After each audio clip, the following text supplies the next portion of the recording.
Hey, it's Beef TS, so that's before the sermon. We're back. We're back in the studio. What's up, Whenever you Steve? do that, I picture a slab of beef. Oh, yeah? And this time of day, it makes me hungry. That's a nice.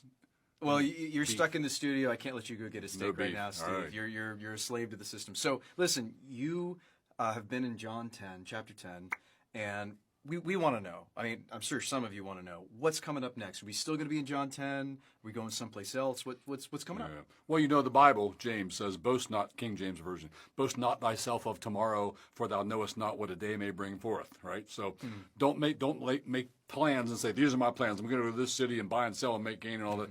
So I have to say, I'm planning on, the Lord willing, we'll be in John 10 next Sunday, because there's a lot more goodness in there. And we're getting away from all it's kind of been the doctrine of salvation, soteriology, even things like, God's eternal plan and who gets saved and who doesn't. Why? We're getting away from that now.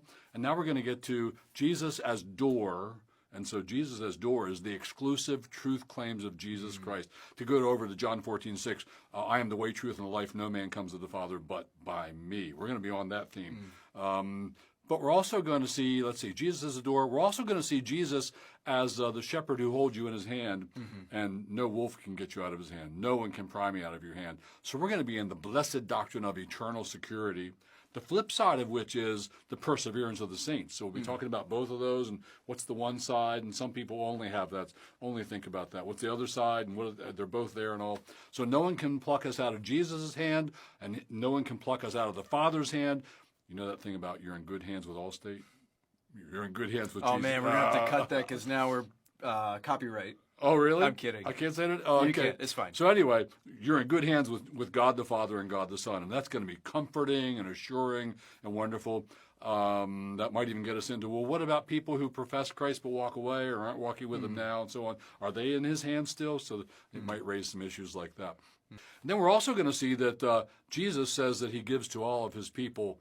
He came that we might have life and that we might have it abundantly. So we're going to talk abundant life. By the way, when I was in Bible college, we had a chapel speaker once. He was a delightful man from New Zealand, I think, with a beautiful accent. And he said the word abundance, and then he said this corny joke. Was that? It's the only you time share with us? It says, have you ever seen a bun dance? Ooh, that's awful. Anyway, so we're going to talk about abundance that's found in Christ next Sunday, and I'm really looking forward to that. Awesome. I'm looking forward to it too, Steve. So I will see you then. Thanks, Sean. You're welcome.